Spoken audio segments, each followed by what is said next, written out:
Welcome back everybody to Property Auction Hunters, and today we are talking about the most important thing we can ever talk about. That's what we're going to do today. So, surprisingly, very surprisingly, actually, they both sold for, I think someone personally has overpaid for those. Scrub the walls and you'll get it back to its original beauty. It was a rather heated bidding war as well, but I think it was a brilliant property. And I think this asset will probably... It's just not attractive enough for someone to pick this up at auction. And I think you're probably right. Yeah, I think this is a classic, what traders do naturally, not consciously, but what they do is...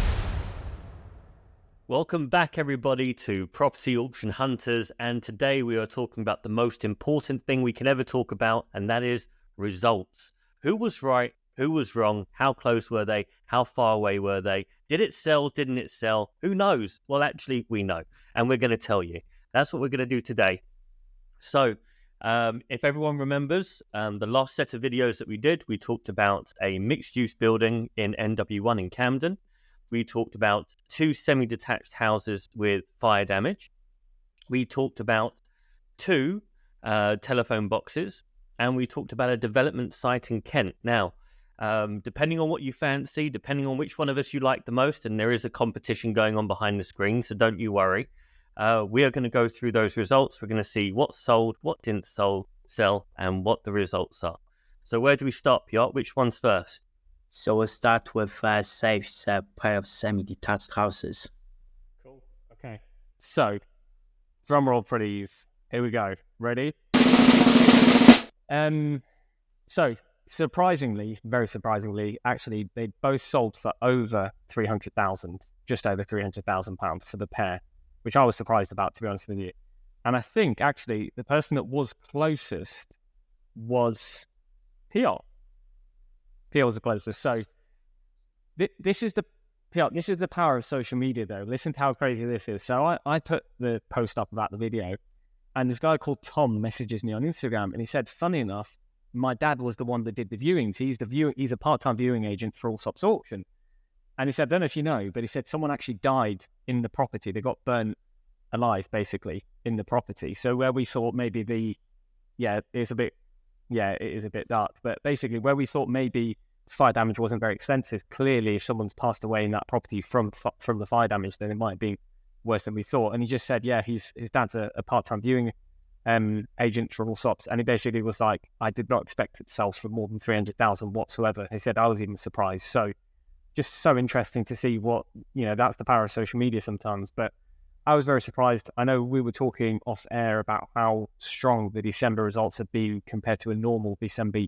December's normally quite quiet, but it clearly shows that people are being opportunistic in December, as we saw in August compared to normal August as well. So all in all, interesting result.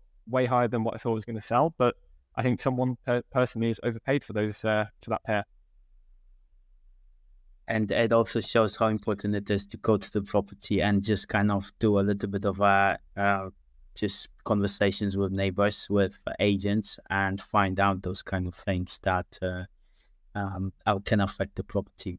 If this property was in Japan, no one would ever buy this, because people don't buy properties that someone died in. Sad. Also, one of the things that are quite interesting is that's part of material disclosure. You have to notify a buyer if someone has passed away in the property. But it may have been that the fire damage still wasn't that bad, because smoke damage, believe it or not, causes more deaths than fire. But if they're saying that something horrendous like that had happened, then it was obviously pretty severe. But there's certainly agree with you, Safe. It looks like the seller has definitely made a good day at auction there. That's for certain.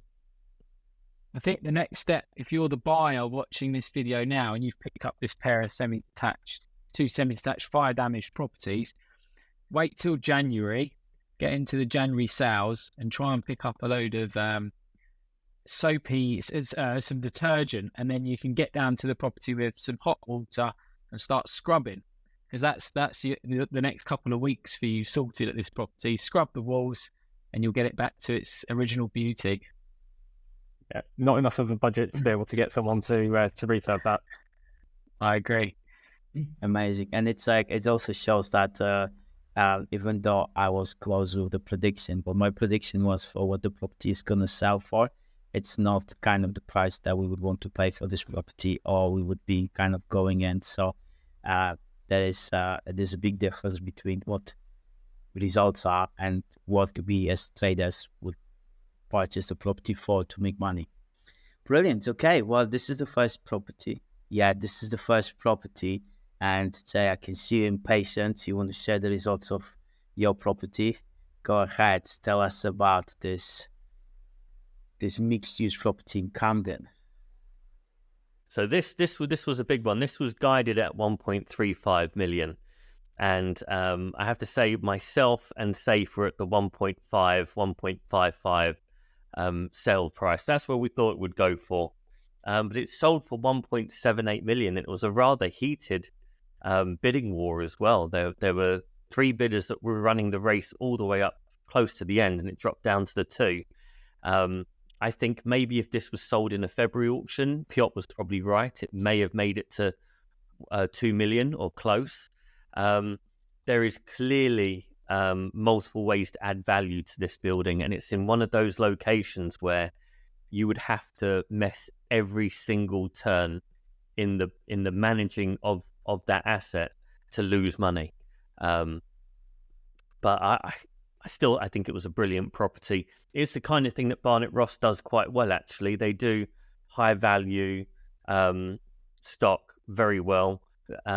Things that have been owned by the same family or in the same company for, more than 50 years. Every time they have those, they sell really very well. So I'd argue that the seller had put it in the correct auction to get the result they had gotten. But yeah, just in case no one heard me, I'll say it again. Piotr was the closest, and we all said it was going to win, but Piotr was definitely the closest. Well, actually, I gave a big range. I said minimum 1.75, but it could even reach 2 million. So it was quite a big range, but got there. I think it's important. Piotr raises a really good point.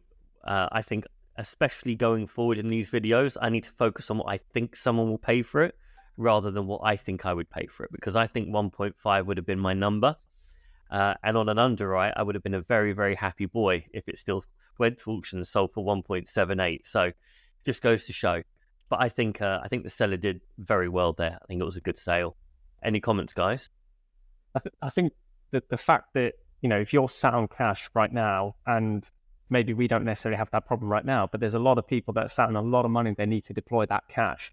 This is the kind of asset you really want to be deploying the money into.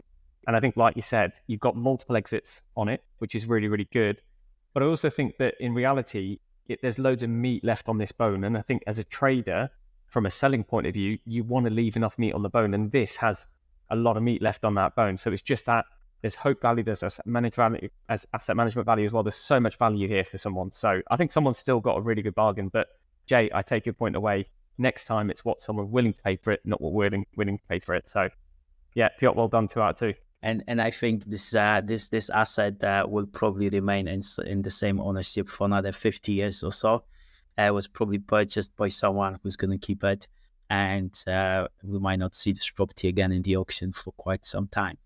Brilliant. Well, what's the next property? The next property was the land and garages in Kent. Omer, that was you, right?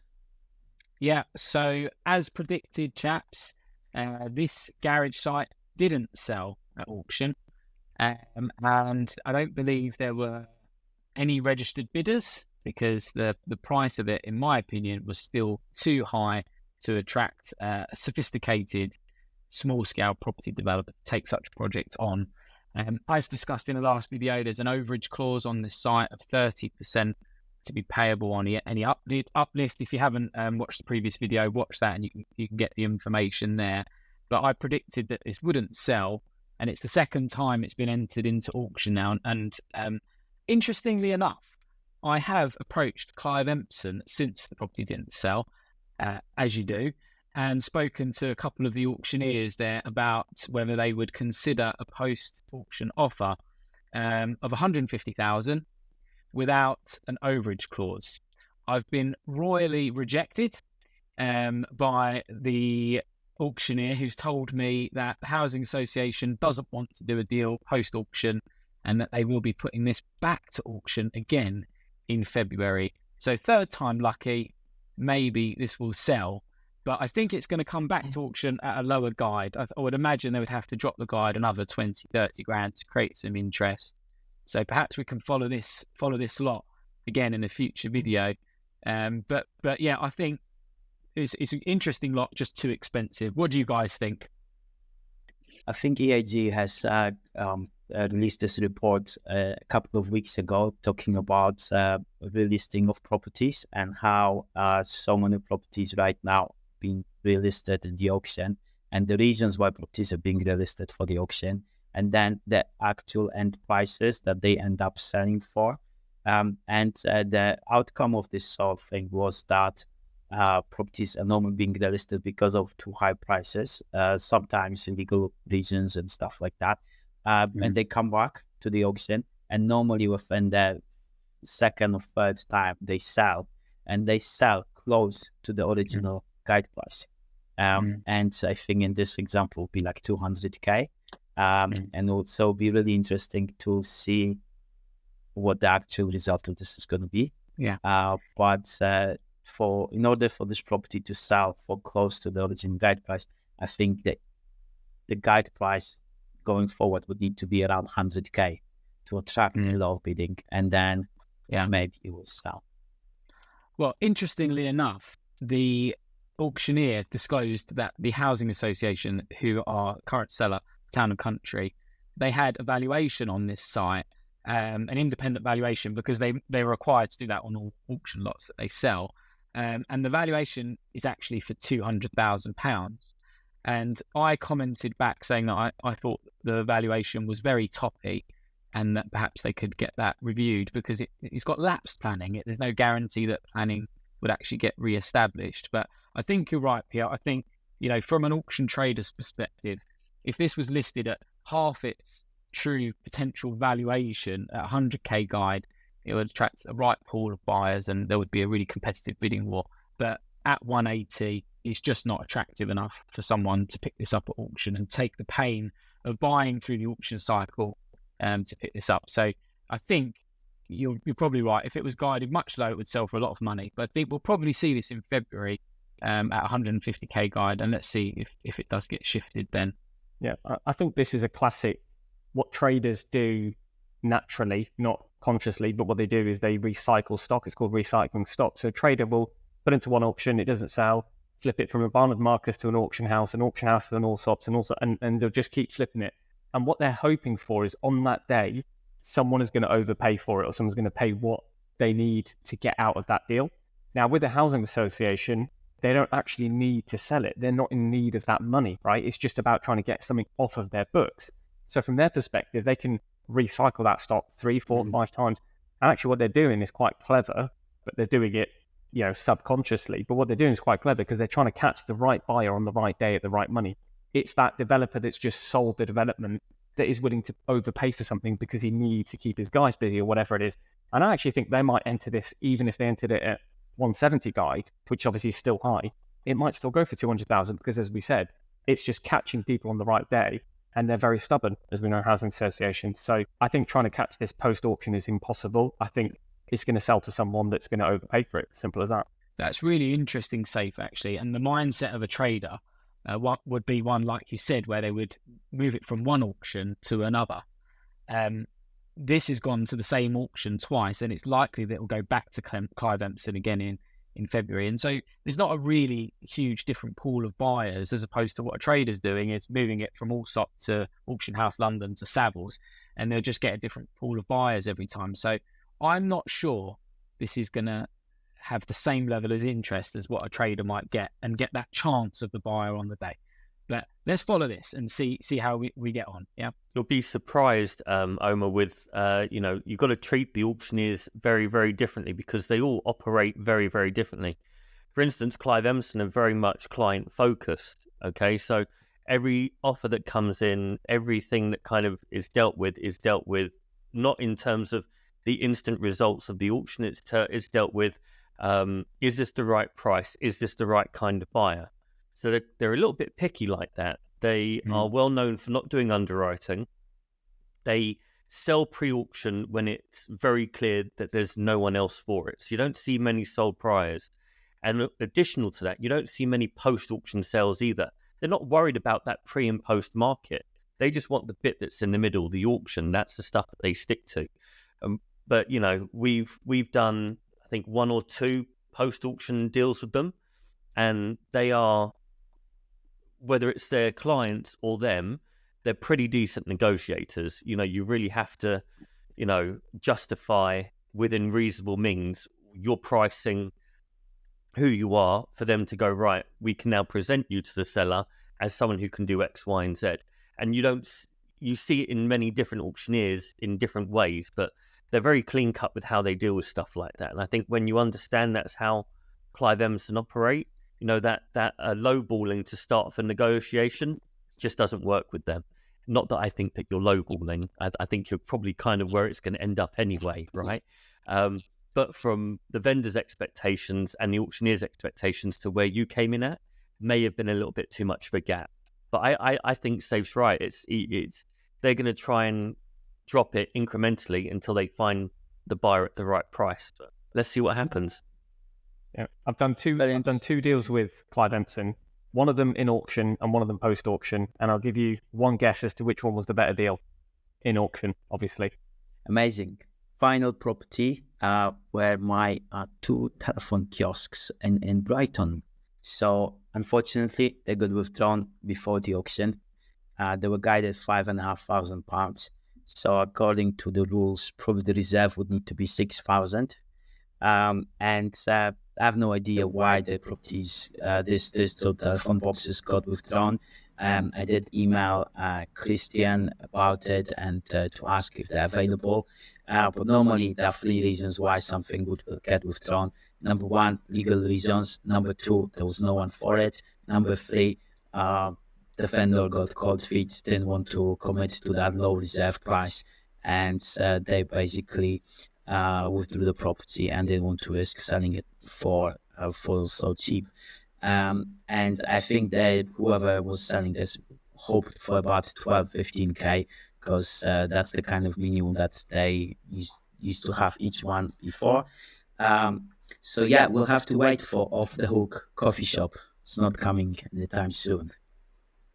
The other recommendation here, Piotr, is instead of emailing, you could pick up the phone in the telephone box and call the auctioneer from that telephone box, if it's still in use, to find out why they withdrew the lot. But that would be a great thing to do. However, today is the auction day, and they wouldn't pick up the phone, and that was the only reason that stopped me. But great comment, definitely good tip. We know a really experienced business person, and his motto is yapping is better than tapping. Yeah, I think it might have been the third option, in my opinion. And I think the reason is, although December brings about, or this December's brought about opportunistic buyers, I think those opportunistic buyers are looking for things that are pretty guaranteed, pretty straightforward. They're not looking for punts. So what we've seen sell really well this December 2023, for the purpose of the recording, is actually the lots that are pretty clear cut. The resi lots on the street on Rightmove sold for this, and you can pick it up here, kind of thing. With a bit of maybe hope value, asset management value. I think these are what I call punts, and I think these could sell well in February, March, April. But I think for a December auction, it could be withdrawn just because they've got cold feet. Probably because they just didn't have enough registered bidders, in my opinion. Quite possible. Oh well, that's us. That's the 4 lots that we reviewed in December auctions. Pretty soon we'll be back with our February or end of January predictions, and we'll be back with more lots to discuss.